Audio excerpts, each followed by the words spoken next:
Nous allons commencer le cours et nous allons parler du système nerveux central et du système nerveux périphérique. Bien sûr, le cours va essentiellement être centré sur le système nerveux central, le système nerveux périphérique ayant été introduit et décrit dans les cours même précédents, dans le système 6. Le premier cours est simplement une description et une mise en place du système nerveux. J'ai décidé, mais ça c'est purement ma décision, de vous faire tous les dessins au tableau. Vous allez avoir à votre disposition la présentation PowerPoint qui a été faite l'année dernière. Peut-être que l'une ou deux d'entre elles seront corrigées, mais vous les avez déjà à votre disposition. Je sais qu'ils sont sur le site de la faculté de médecine. Donc je vais directement passer sur le tableau et vous allez devoir donc essayer de ne pas vous mettre devant les tableaux, voilà, ça marche. Et deuxièmement, vous allez devoir m'arrêter lorsque par hasard je déborde le tableau, car il y a des limites à ce tableau, comme vous pouvez le voir. Ici, je ne peux pas aller en dehors de cette limite. Donc la première chose, qu'est-ce que le système nerveux? Eh bien, le système nerveux, quand il est central, il est situé à l'intérieur du crâne ou à l'intérieur de la colonne vertébrale.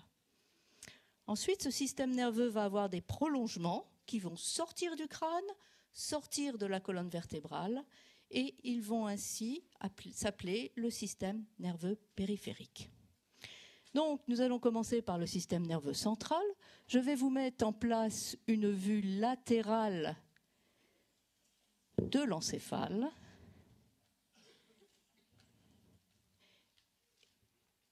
À l'intérieur du crâne, vous avez en effet l'encéphale.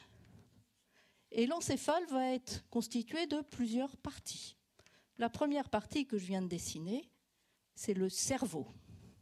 Et la particularité du cerveau, c'est d'avoir deux hémisphères, un hémisphère droit et un hémisphère gauche.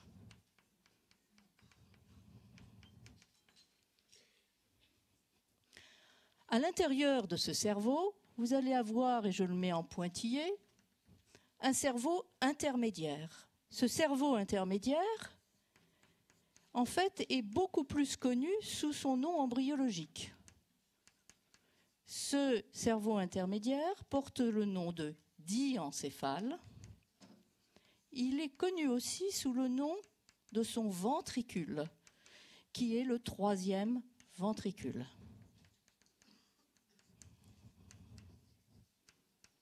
En dessous de ce cerveau, mais appartenant toujours à l'encéphale, vous allez avoir ce que l'on appelle le tronc cérébral.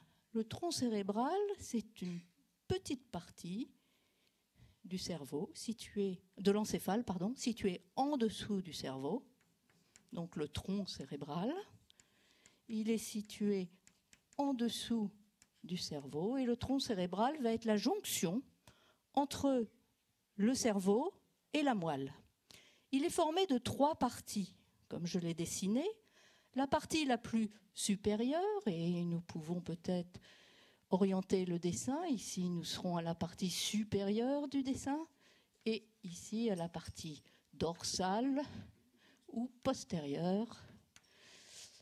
Eh bien, ce tronc cérébral, qui est donc à la partie antérieure, est constitué d'une part, la partie la plus haute s'appelle les pédoncules. Les pédoncules, au pluriel, et cérébraux.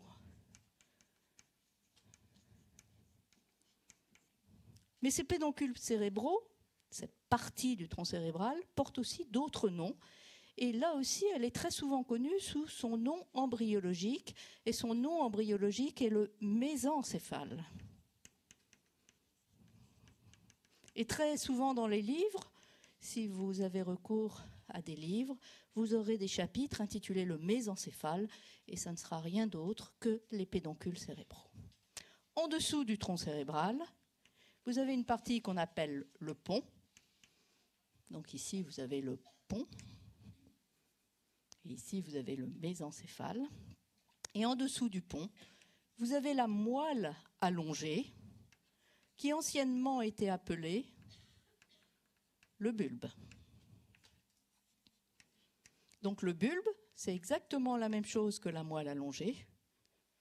C'est l'ancienne terminologie, c'est l'ancienne classification, et c'est la partie la plus inférieure du tronc cérébral. Située en arrière du tronc cérébral, vous allez avoir une autre partie du système nerveux central et appartenant toujours à l'encéphale, qui est le cervelet. Et le cervelet est un petit cerveau situé en dérivation. Il est toujours représenté avec des lamelles, car en fait, ce sont des lamelles nerveuses parallèles entre elles. Donc, en arrière, eh bien, vous avez du tronc cérébral, vous avez le cervelet. Et le cervelet, eh bien, vous devez d'emblée mémoriser quelque chose, c'est que l'adjectif qui correspond au cervelet s'appelle cérébelleux. Donc l'adjectif, c'est cérébelleux.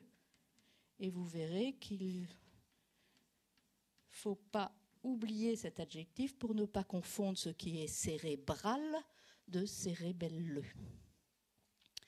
Donc nous sommes dans l'encéphale.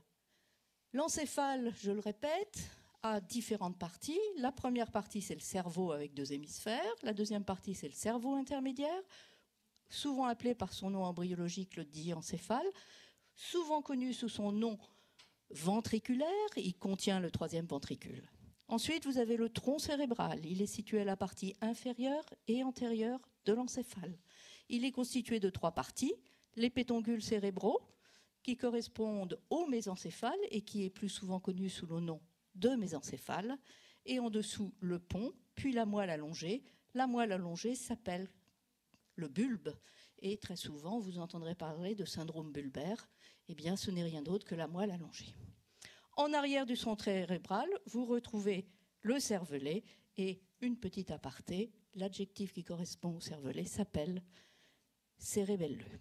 En dessous, alors, tout d'abord, l'encéphale est situé à l'intérieur du crâne. Donc la limite, alors je vais le faire, bien sûr, l'encéphale est contenu complètement à l'intérieur du crâne. Moi, je vais le détacher du crâne pour des raisons de dessin et pour une autre raison après, que je vais vous donner dans un instant. La limite inférieure de la moelle allongée correspond au foramen magnum. Donc la limite inférieure de ma moelle allongée, elle correspond ici au foramen magnum. Et je répète, l'encéphale est contenu dans le crâne, dans la cavité crânienne, et il n'y a pas, on va le voir dans un instant, la seule chose qui sépare l'encéphale du crâne, de l'os crânien, ce sont les méninges. Alors si on continue notre classification, eh bien l'autre élément du système nerveux central, c'est la moelle. Et la moelle, elle est en continuité du bulbe, en continuité de la moelle allongée. Elle est située à l'intérieur de la colonne vertébrale.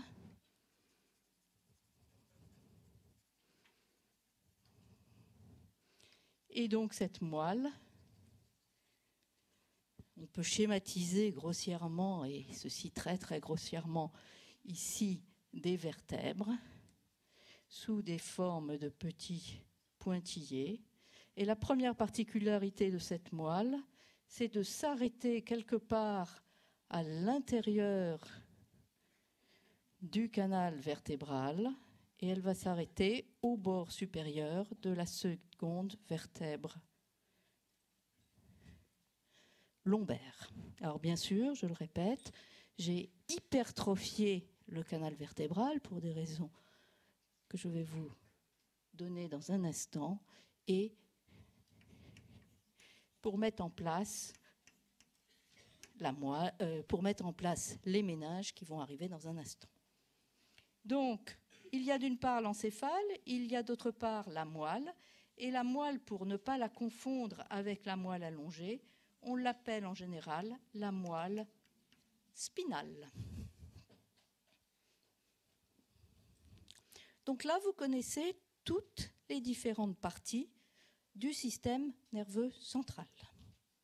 Qu'est-ce qui va partir de ce système nerveux central? Eh bien, le système nerveux périphérique. Et d'emblée, je vais vous marquer par une flèche ce qui va partir du système nerveux central et de l'encéphale, ce sont les nerfs crâniens. Et je pense que maintenant, vous connaissez tous les nerfs crâniens. Et deuxièmement, qu'est-ce qui va partir de la moelle spinale? Ce sont les nerfs spinaux. Mais nerfs crâniens et nerfs spinaux appartiennent déjà au système nerveux périphérique. Donc on va opposer le système nerveux central au système nerveux périphérique.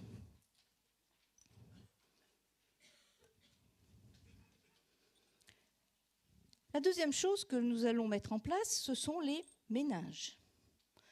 Le système nerveux est contenu dans ce qu'on appelle des membranes, et ces membranes sont au nombre de 3 et portent le nom de méninges. Ces méninges, elles vont entourer tout le système nerveux. Et la première méninge que nous allons retrouver, en fait, c'est la durmère. Et la durmère, elle entoure et elle est complètement accolée à l'os dans la cavité crânienne.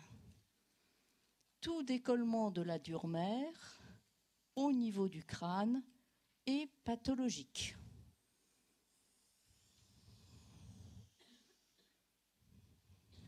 Donc la première méninge, c'est la durmère. Au niveau du crâne, tout décollement de la durmère est pathologique. Cela va donner un hématome, par exemple, un hématome extradural, s'il y a une atteinte de l'artère située, par exemple de l'artère ménagée moyenne, qui se met à saigner, eh bien vous allez avoir un décollement de la durmère, vous aurez un hématome extradural. Cette durmère, si on la met en place sur une coupe frontale, donc perpendiculaire à ce dessin qui était une vue latérale, eh bien vous allez la retrouver, comme je viens vous le dire. Alors voici l'os.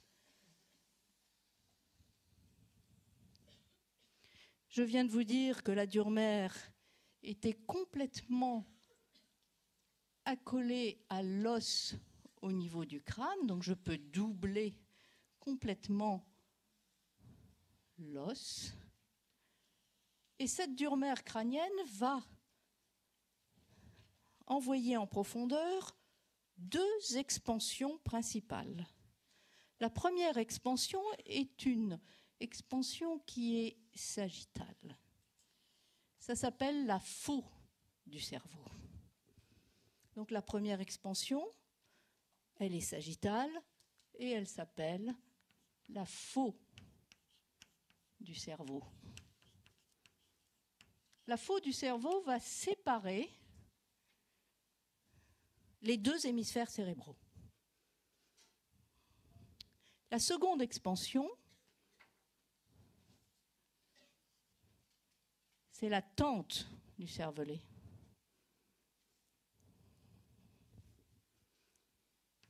Et la tente du cervelet va séparer la cavité crânienne en 2 parties, une grande fosse et une petite fosse. Dans la grande fosse, vous allez retrouver eh bien, la coupe des hémisphères cérébraux.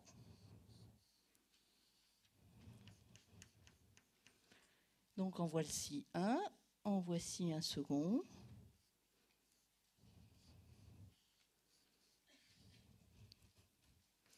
Et ceux-là, je vais vous les mettre en coupe.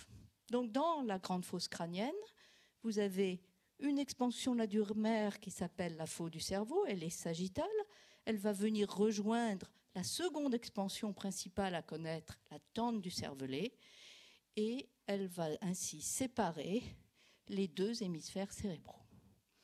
La tente du cervelet, elle, va délimiter en haut la petite cavité du cerveau. Et vous allez retrouver à l'intérieur le cervelet et le tronc cérébral. Sur cette coupe, je ne vous mettrai que le cervelet. Et le cervelet est formé de 3 parties. Une partie médiane, qu'on appelle le vermis cérébelleux,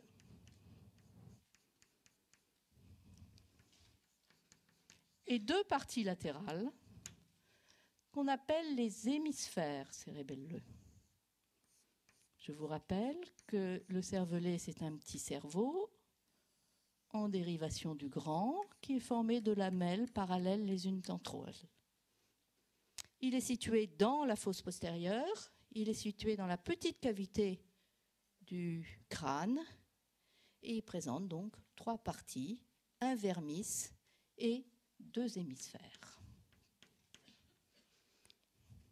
Comme vous avez pu le voir sur mon schéma, à chaque fois que j'ai fait une rencontre de la dure-mère pariétale avec une expansion dure-mérienne, j'ai laissé en place un triangle.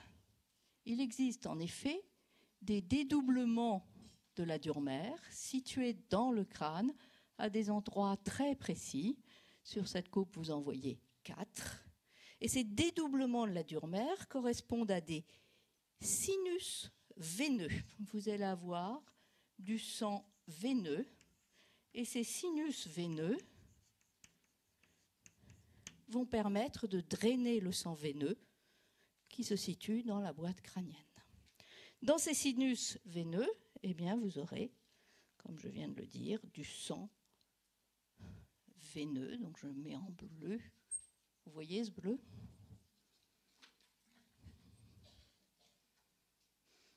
Comme ceci. Alors, il existe plusieurs sinus veineux à l'intérieur du crâne. Celui qui est situé tout en haut ici s'appelle le sinus longitudinal supérieur. Celui qui est en bas ici s'appelle le sinus droit, s'il est déjà au niveau de la tente du cervelet. En fait, c'est la rencontre du sinus longitudinal inférieur qui va former le sinus droit. Et latéralement, sur ce schéma, vous en voyez 2, et ce sont les sinus latéraux. Les sinus latéraux vont donner naissance au golfe de la veine jugulaire et à la veine jugulaire interne. Donc les sinus veineux, qui sont situés dans des dédoublements de la dure-mère, qui n'ont pas à proprement parler de parois veineuses, la paroi de ces sinus, c'est la dure-mère, vont quand même s'écouler et donner naissance à une veine très importante, puisque les sinus latéraux vont donner le golfe de la veine jugulaire. Ce qui nous intéresse aujourd'hui, c'est ce qui va se passer à la partie supérieure, ici, au niveau du sinus longitudinal supérieur.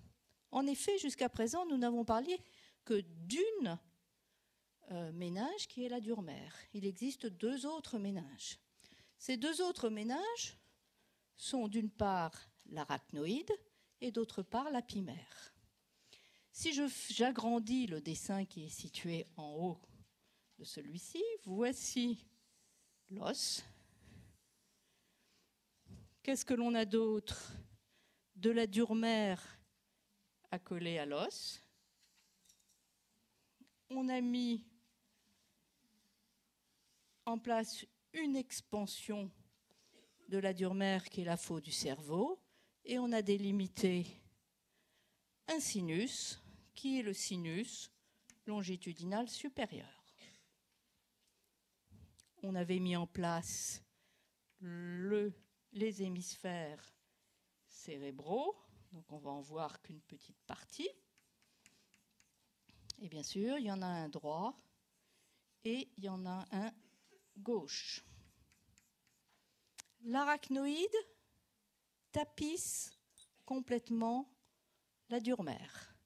Donc l'arachnoïde est très fine, elle va tapisser complètement la dure mère et elle va s'invaginer partout où la dure mère se trouve. Donc l'arachnoïde tapisse la dure mère. Elle se trouve à distance de la substance nerveuse.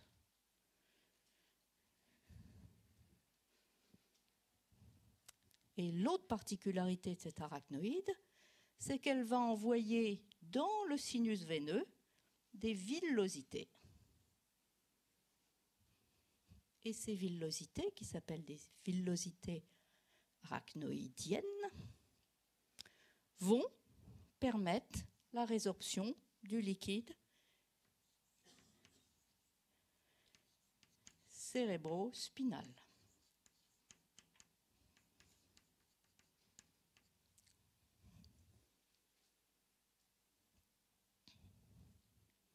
La pimère, elle, tapisse complètement la substance nerveuse. Elle est située accolée à la substance nerveuse et elle va s'invaginer partout où il y aura de la substance nerveuse. On va la retrouver à chaque fois que la substance nerveuse s'enfonce à l'intérieur d'elle-même par un sillon. Cette pimère, elle est très importante car on l'appelait autrefois la méninge vasculaire. Elle accole sur le système nerveux les vaisseaux qui irriguent le système nerveux, les artères surtout et les veines. Entre arachnoïde et pimère, un espace. C'est l'espace sous-arachnoïdien. Et il est rempli de liquide cérébro-spinal.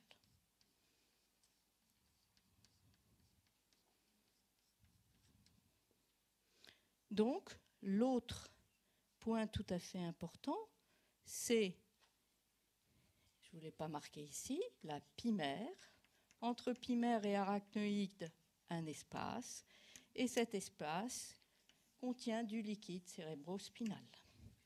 Ça veut dire que le liquide cérébro-spinal chemine dans les espaces sous-arachnoïdiens et va être résorbé, entre autres, pas uniquement, mais entre autres, au niveau du sinus longital supérieur, grâce à des villosités qui sont les villosités arachnoïdiennes. Donc, premier point, on sait qu'il y a un système nerveux central, on sait que ce système nerveux central, l'encéphale dans la boîte crânienne, est protégé par des méninges, mais est aussi protégé par un espace liquidien dans lequel on retrouve du liquide cérébro-spinal. Pour finir sur les méninges, que se passe-t-il au niveau de la moelle ? Eh bien, au niveau de la moelle, et c'est pour ça que j'ai hypertrophié le canal vertébral, la dure mère n'est pas du tout accolée à la paroi osseuse. Et la dure mère descend plus bas que la moelle. Il existe donc, au niveau de la colonne vertébrale, un cul-de-sac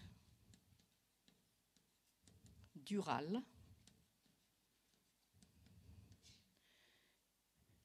rempli de liquide cérébrospinal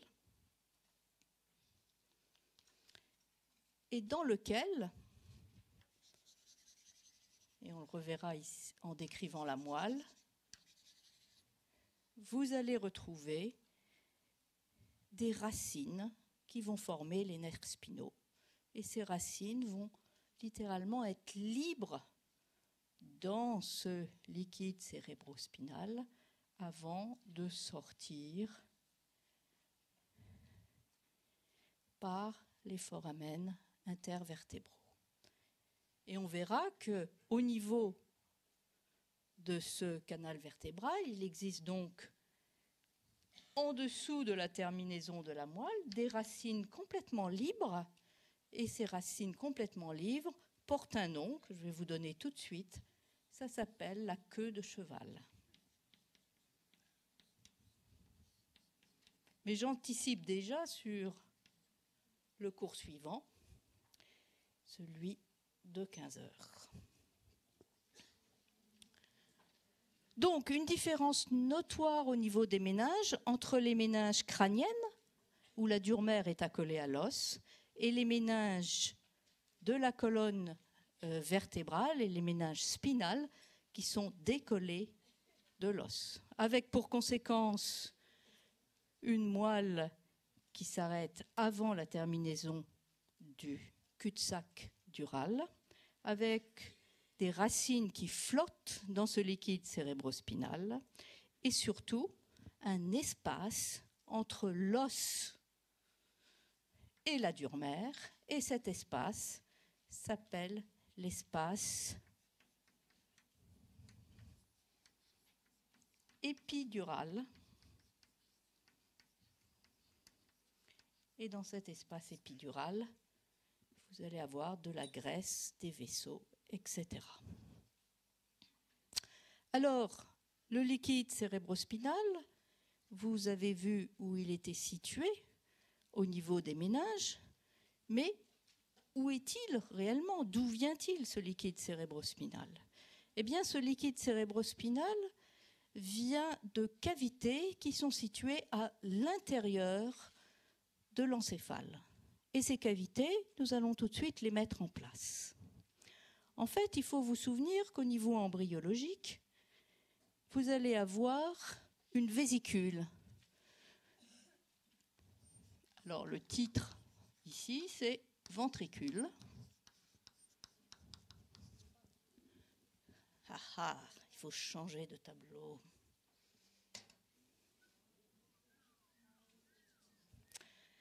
Donc, ventricule. Il existe à l'intérieur de l'encéphale, en définitive, des cavités, et ces cavités vont permettre d'avoir du liquide cérébrospinal à l'intérieur.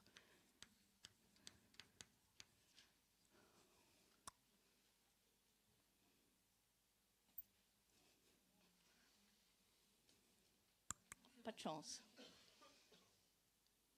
Ouais. D'accord. Donc, des ventricules. Vous savez que le système nerveux, à l'origine, était un tube et qu'il y avait la première vésicule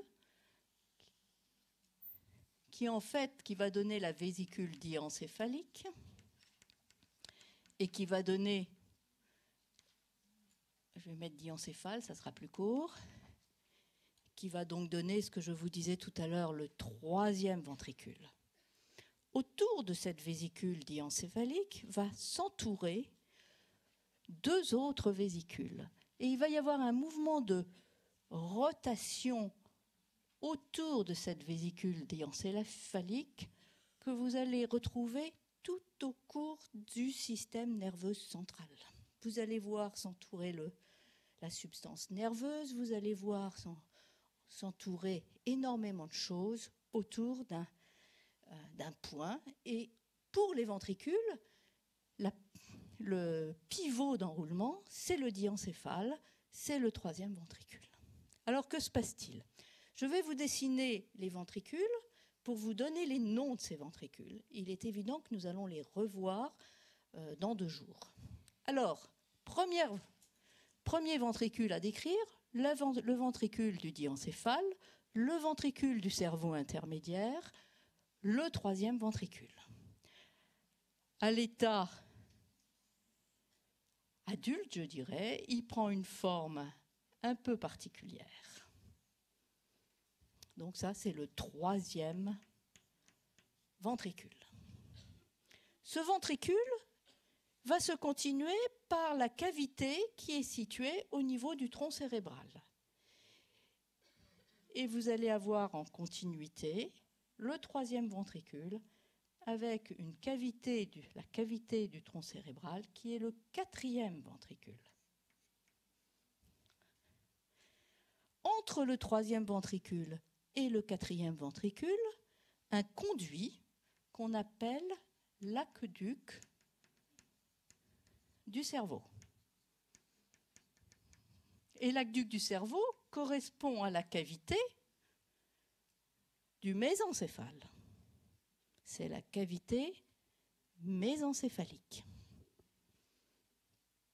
En dessous, le quatrième ventricule, lui, va être la cavité du pont et de la moelle allongée. Et normalement, elle se continuerait par le canal de l'épendyle, qui serait le canal de la moelle spinale.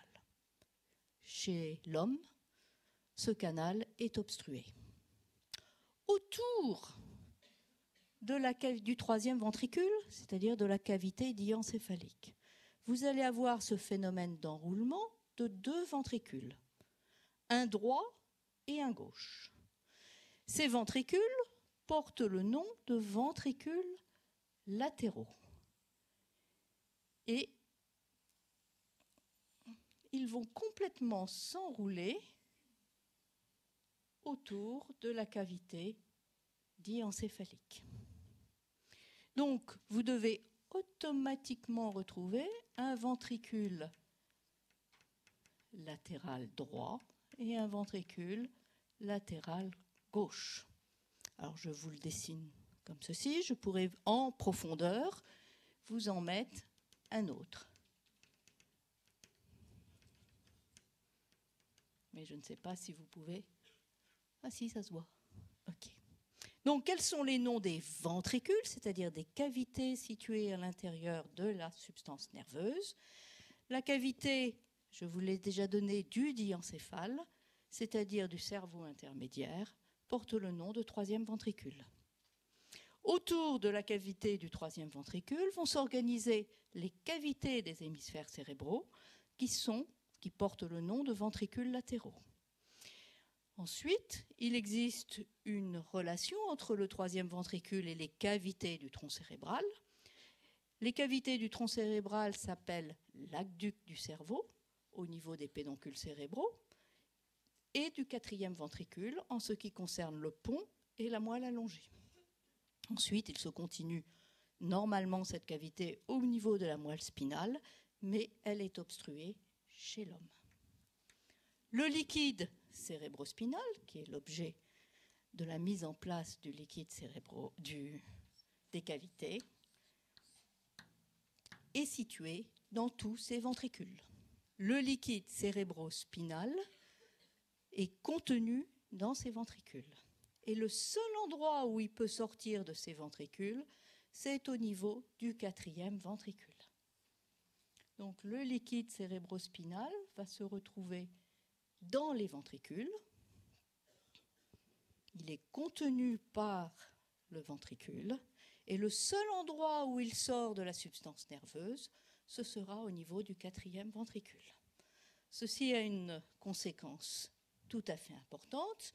Vous pouvez imaginer que l'aqueduc du cerveau est obstrué. Et si l'aqueduc du cerveau est obstrué, vous allez avoir une dilatation des ventricules, une augmentation du volume des ventricules, et le liquide cérébrospinal ne pourra plus s'écouler. Où va cheminer, où sort le liquide cérébrospinal? Où va-t-il aller, ce liquide cérébrospinal? Eh bien, ce liquide cérébrospinal va aller dans les espaces sous-arachnoïdiens. Et à ce moment-là, il va pouvoir cheminer dans les espaces sous-arachnoïdiens et il pourra être résorbé au niveau des villosités arachnoïdiennes.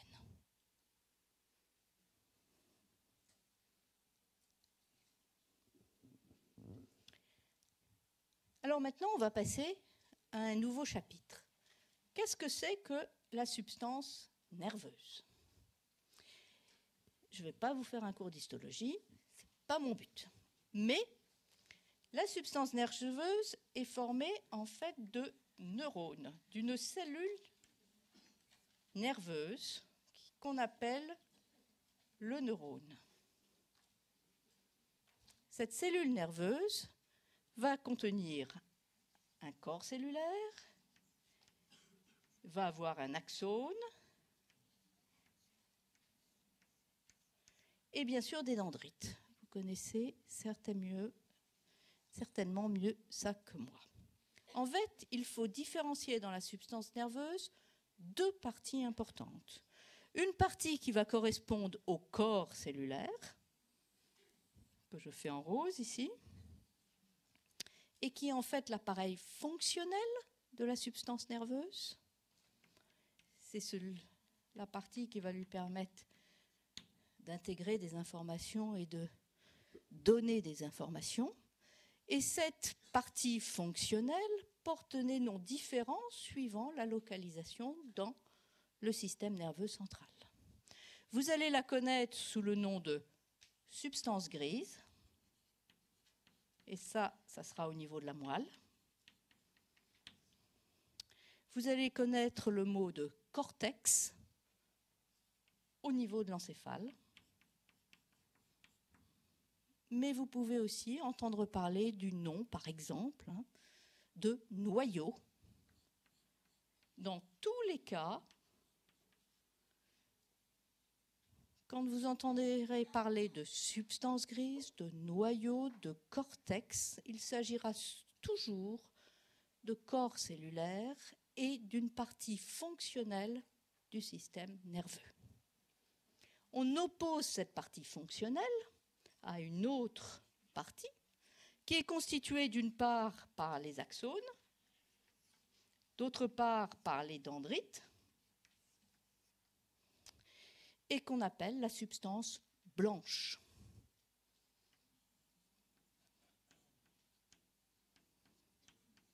Et la substance blanche peut là aussi porter des noms différents. Ce sera l'appareil de transmission, et elle portera le nom de substance blanche au niveau de la moelle. Elle portera le nom de commissure, par exemple, au niveau de l'encéphale.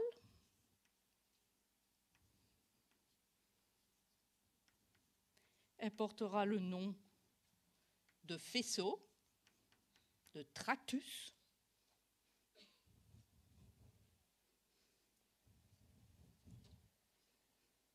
Etc., etc., etc.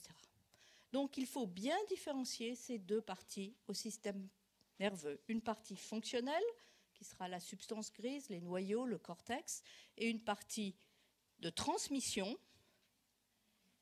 et qui sera la substance blanche, qui porte le nom soit de substance blanche au niveau de la moelle, soit de commissure, de faisceau, etc.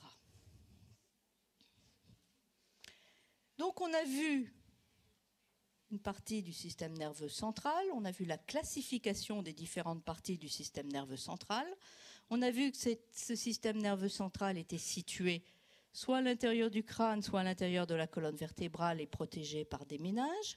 On a vu qu'il existait du liquide cérébrospinal qui était soit à l'intérieur de la substance nerveuse, soit à l'extérieur de la substance nerveuse.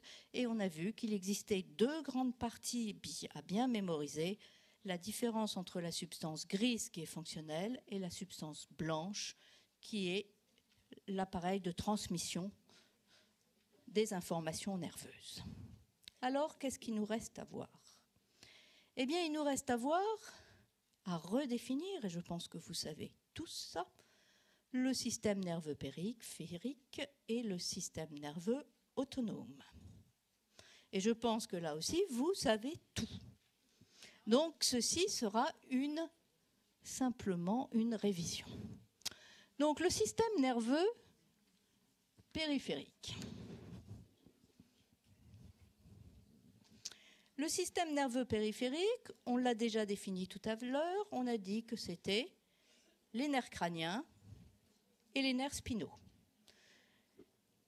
Donc deux parties bien distinctes. Les nerfs crâniens, quels sont-ils? Eh bien, si je vous fais très rapidement un tronc cérébral, comme ceci, et si je vous coupe le tronc cérébral en arrière, les nerfs crâniens vont tous sortir du tronc cérébral, sauf deux. Il existe 12 paires de nerfs crâniens. Et je pense que vous connaissez les noms des nerfs crâniens. Les deux premiers, qui sont souvent numérotés, vous savez, les nerfs crâniens, par des chiffres latins. Le premier nerf crânien, c'est le nerf olfactif. Or, le nerf olfactif, comme le nerf optique, sont des faux nerfs crâniens. Le nerf olfactif est une expansion directe du cerveau. On dit que c'est une expansion directe du télencéphale. On emploie le mot embryologique.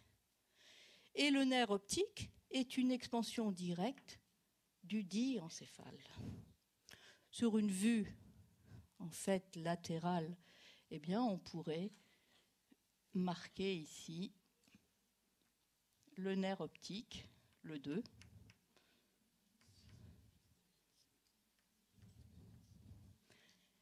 Donc, le nerf ophtalmique est une expansion directe du télencéphale. Le nerf optique est une expansion directe de la substance nerveuse du diencéphale. On dit que ce sont des faux nerfs crâniens. Tous les autres nerfs crâniens vont sortir du tronc cérébral. Alors, on va les nommer. Il faut bien un jour. Le troisième nerf, c'est l'oculomoteur. Le nerf oculomoteur, on le verra avec le cours sur l'orbite, va aller innerver tous les muscles de l'orbite, enfin du bulbe oculaire, sauf 2. C'est donc un nerf, comme son nom l'indique, oculomoteur. Or, il existe 3 nerfs oculomoteurs. Le 3, le 4, qui est le nerf trochléaire, et le 6, qui est le nerf abducens. Ces 3 nerfs oculomoteurs vont aller rejoindre l'orbite, vont aller innerver le contenu de l'orbite et notamment les muscles contenus dans l'orbite. L'oculomoteur va aller innerver tous les muscles du bulbe oculaire, sauf 2, l'oblique supérieur et le droit latéral. Puisque l'oblique supérieur est innervé par le nerf trochléaire et que l'abducens est innervé que le droit latéral est innervé par l'abducens. Le 5, c'est le nerf trijumeau. Le nerf trijumeau, vous avez dû le voir ce matin, si je ne m'abuse. Non? Il a fini ses cours, non? C'est le nerf sensitif de la face. Le nerf trijumeau se divise en 3 branches, mais il va assurer toute l'innervation sensitive de la face. On lui adjoint un contingent moteur qui est destiné aux muscles masticateurs. Donc on a fait le premier, le second, le troisième, le quatrième, le cinquième et le sixième. Le 7e, c'est le nerf facial. Le nerf facial est le nerf moteur de la face, mais aussi qui a un contingent parasympathique d'une part et aussi un contingent sensitif. Mais c'est surtout le nerf moteur de la face. Le 8 est un nerf sensoriel. C'est le nerf cochléo-vestibulaire.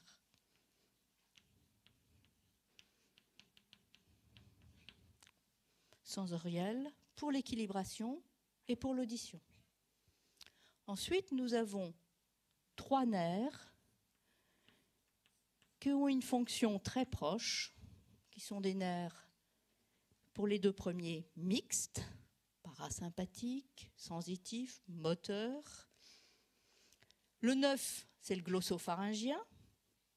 Comme son nom l'indique, il va aller assurer l'innervation sensitive de la langue et l'innervation du pharynx. le vague, est un nerf extrêmement important pour tout l'organisme, puisque c'est le plus grand nerf parasympathique de l'organisme. Le 11, il porte le nom d'accessoire. Il porte en fait deux noms, accessoire ou spinal, dans l'ancienne nomenclature. Et en fait, là aussi, vous avez dû le voir, il a un contingent destiné au larynx, nerf moteur du larynx, et il a un contingent destiné au cou par sa branche spinale qui naît au niveau de la moelle cervicale et qui va aller innerver le sternocléido-mastoïdien et le trapèze. Enfin, le 12,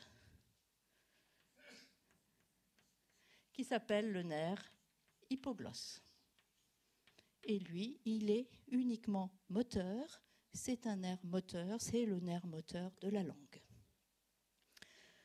Tous les nerfs crâniens, en dessous de l'olfactif et de l'optique, tous, sauf un, naissent premièrement du tronc cérébral et deuxièmement de la face antérieure du tronc cérébral. Sauf un, qui est le 4. Le 4 naît certes du tronc cérébral, mais sur la face postérieure. Et donc, on peut très bien le dessiner comme ça. Le 4 va complètement contourner. Il naît sur la face postérieure, il contourne les pédoncules cérébraux et se retrouve sur la face antérieure. Et ça, nous le reverrons, bien sûr, à plusieurs reprises. Donc, tous les nerfs crâniens naissent du tronc cérébral, ça c'est une affirmation, sauf les deux premiers qui sont des faux nerfs crâniens. Et un seul naît sur la face postérieure, c'est le nerf trochléaire qui va naître sur la face postérieure et contourner les pédoncules cérébraux pour revenir sur la face antérieure. Alors, il nous reste à parler des nerfs spinaux, mais on le fera dans l'heure suivante. Et il nous reste à parler du système nerveux autonome.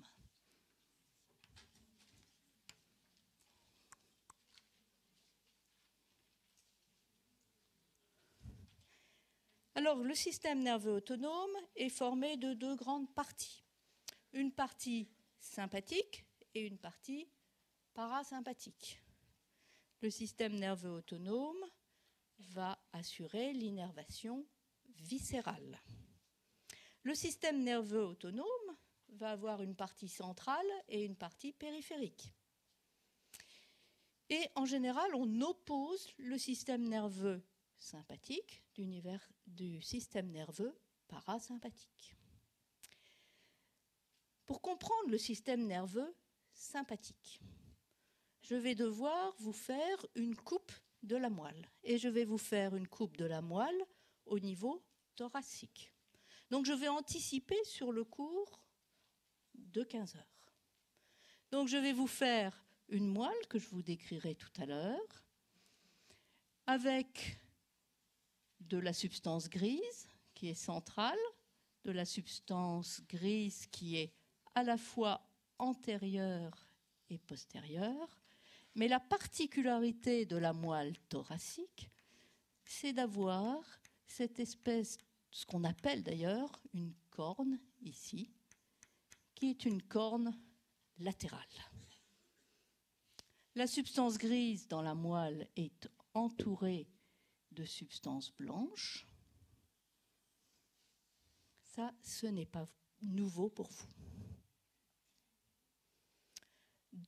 Nous sommes dans le système nerveux central. Nous sommes sur une coupe de moelle.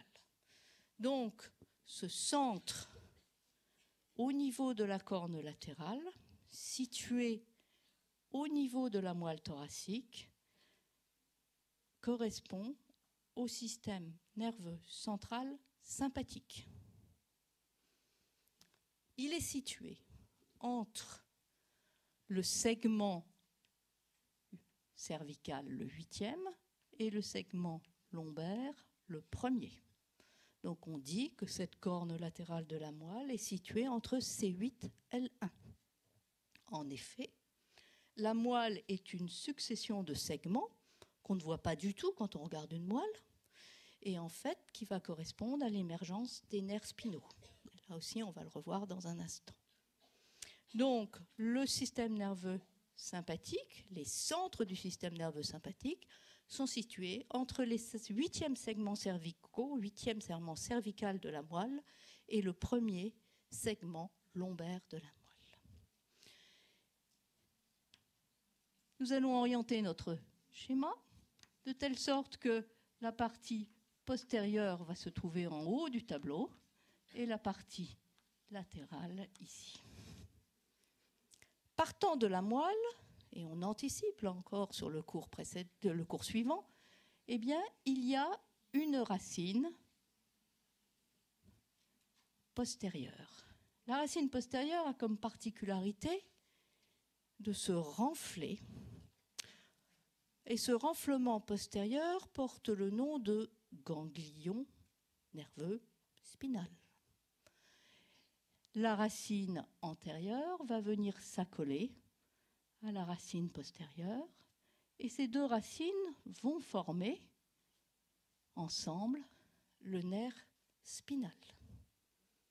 Le nerf spinal, un nerf spinal, ça mesure environ 1 cm. C'est tout petit, un nerf spinal. C'est pratiquement contenu dans un foramen intervertébral. À la sortie de ce foramen intervertébral, le nerf spinal immédiatement se divise en deux. Une petite branche postérieure qu'on appelle le rameau postérieur et une grosse branche. Ah, il me faut encore un peu de tableau. Donc on va la faire plus petite. Une grosse branche, une importante branche antérieure, c'est le rameau ventral.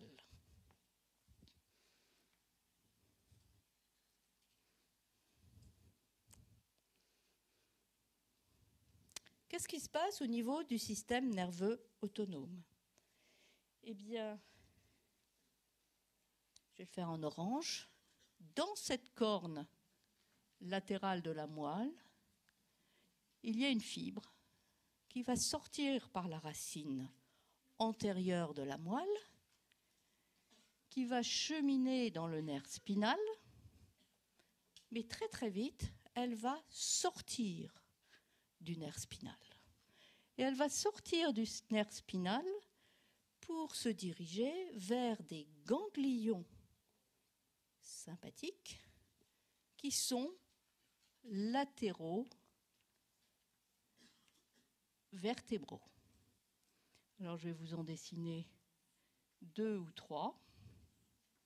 Donc il existe une chaîne sympathique latéro-vertébrale et cette fibre sympathique qui naît de la corne latérale de la moelle va sortir et va rejoindre la chaîne sympathique latéro-vertébrale. Cette fibre est myélinisée, elle est blanche. C'est la raison pour laquelle, lorsqu'elle sort du nerf spinal, elle va porter le nom d'un nerf qui sera blanc et qui sera myélinisé.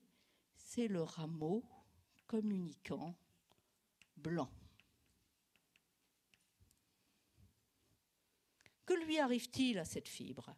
C'est la fibre préganglionnaire. Elle va pouvoir rentrer dans la chaîne latérovertébrale et puis se terminer là. Et rentrer en synapse avec un second neurone qui, lui, sera tout petit et ne sera pas myélinisé, que je fais en rose, et qui va aller rejoindre le nerf spinal. Il va rejoindre le nerf spinal par un rameau communicant, mais ce rameau communicant sera gris. Donc le rameau communicant gris. Et là, ce neurone post-ganglionnaire va aller rejoindre les rameaux antérieurs et postérieurs du nerf spinal. Et il ira innerver les vaisseaux, n'importe quel vaisseau, par exemple les vaisseaux du membre supérieur.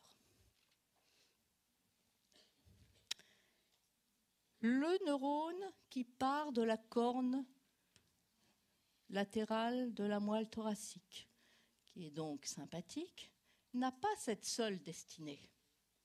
Il va avoir d'autres destinées possibles. Il va pouvoir monter, descendre dans la chaîne latéro-vertébrale.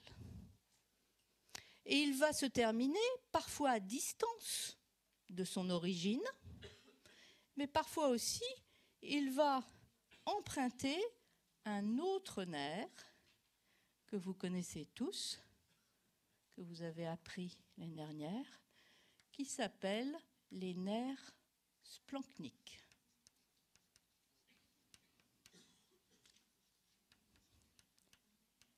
Ces nerfs splanchniques sont en fait la relation, la liaison entre la chaîne latéro-vertébrale et la chaîne prévertébrale. Et donc, ce nerf splanchnique vont aller rejoindre la chaîne prévertébrale. Alors, je ne fais qu'un élément.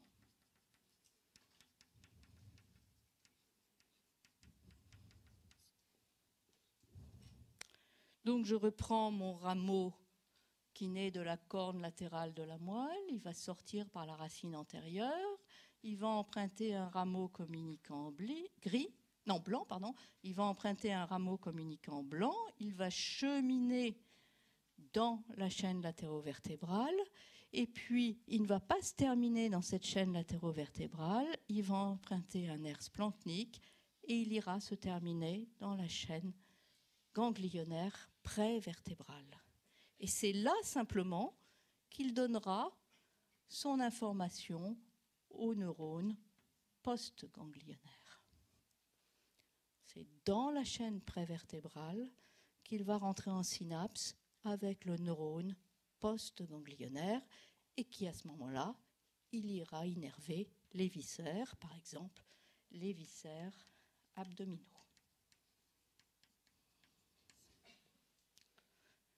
Donc, le système sympathique, eh bien, le système sympathique, il est médulaire, il emprunte les ganglions de la chaîne latéro-vertébrale, il emprunte les ganglions de la chaîne prévertébrale, et comme tout système nerveux autonome, il a un neurone préganglionnaire, myélinisé, et un neurone post-ganglionnaire, amyélinique, et il y assure bien sûr l'innervation sympathique des viscères.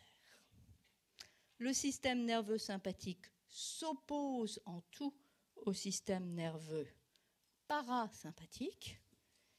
Et le système nerveux parasympathique, eh bien, il s'oppose au niveau des centres.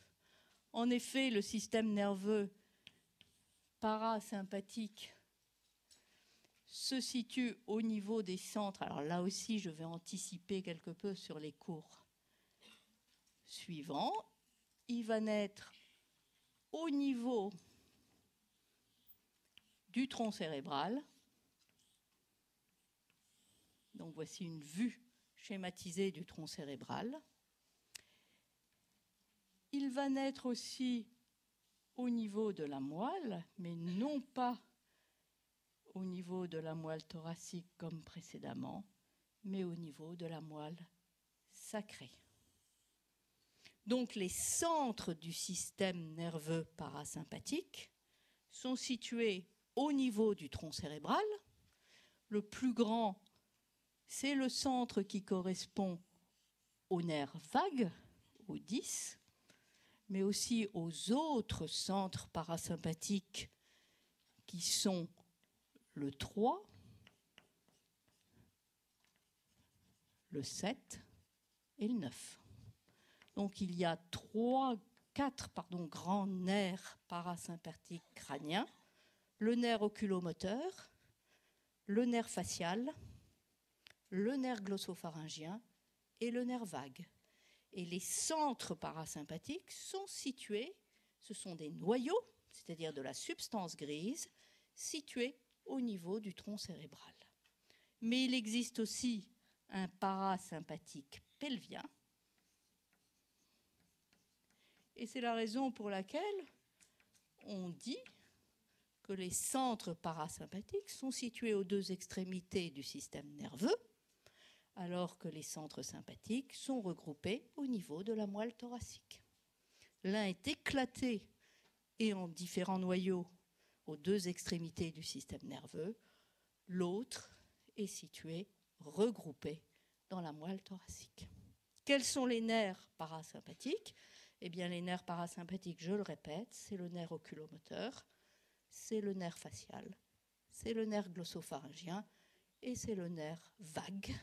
Et c'est le nerf vague qui est le plus grand nerf parasympathique de l'organisme. Il existe aussi un parasympathique pelvien et qu'il ne faut pas oublier. Est-ce que le modèle parasympathique se superpose au modèle sympathique ? Oui. Il existe un neurone préganglionnaire, il existe des ganglions nerveux parasympathiques, et là vous avez dû les apprendre dans les cours d'hier et d'aujourd'hui, et il existe un neurone post-ganglionnaire qui va aller jusqu'au viscère. Comment on fait pour arrêter tout ? Je sais ce qu'on va faire. Non, c'est pas ça. Voilà. On arrête ?